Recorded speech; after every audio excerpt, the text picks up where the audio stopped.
ഒരു മനുഷ്യൻ, ഒരൊറ്റ മനുഷ്യൻ കാരണം ഒരു വിമാനത്താവളം അടച്ചിടേണ്ടി വന്നു. മാത്രമല്ല 200ഓളം വിമാനങ്ങളും റദ്ദാക്കി. 5000 പേരുടെ യാത്രയും അങ്ങനെ കുളമായി. ജർമ്മനിയിലെ വളരെ തിരക്കുള്ള ഒരു വിമാനത്താവളത്തിലാണ് ഒരു യുവാവിന്റെ അതിബുദ്ധി കാരണം ജനങ്ങളും യാത്രക്കാരും ഉദ്യോഗസ്ഥരും പെട്ടുപോയത്.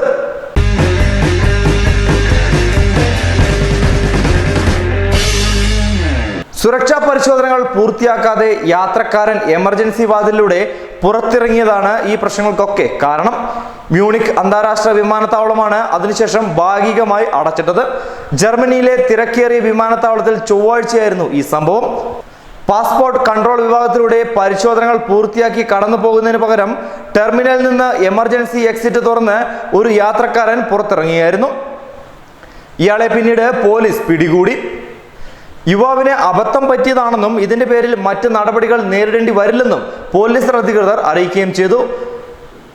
യാത്രക്കാരന് വേണ്ടി വിമാനത്താവളത്തിൽ പോലീസ് നടത്തിയ തെരച്ചിൽ കാരണമാണ് 5000ഓളം പേർ ഇവിടെ കുടുങ്ങിപ്പോയത്. ഒന്നാം ടെർമിനൽ പൂർണ്ണമായും രണ്ടാം ടെർമിനൽ ഭാഗികമായും ഇത് കാരണം അടച്ചിടേണ്ടി വന്നു. പിന്നീട് മണിക്കൂറുകൾക്ക് ശേഷമാണ് വിമാനത്താവളത്തിന്റെ പ്രവർത്തനം സാധാരണ നിലയിലായത്.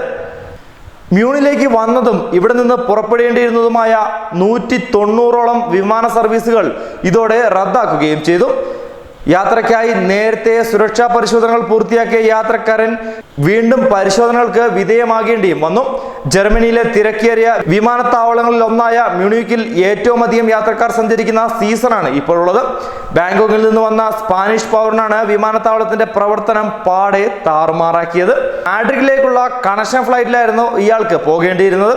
വിമാനത്തിൽ കയറുന്നതിന് മുമ്പ് ഇയാൾ സുരക്ഷാ പരിശോധനകൾക്ക് വിധേയമാക്കേണ്ടിയിരുന്നു. ഇതിനു പകരം എമർജൻസി എക്സിറ്റ് തുറന്ന് അതിലൂടെ പുറത്തിറങ്ങുകയാണ് ഇയാൾ ചെയ്തത്. ഇതോടെ വിമാനത്താവളത്തിൽ സ്ഥാപിച്ചിരുന്ന അപായ അലാറം മുഴങ്ങി. തുടർന്നാണ് സർവീസുകൾ നിർത്തിവെച്ച് വിമാനത്താവളം ഭാഗികമായി അടച്ചിടേണ്ടി വന്നത്.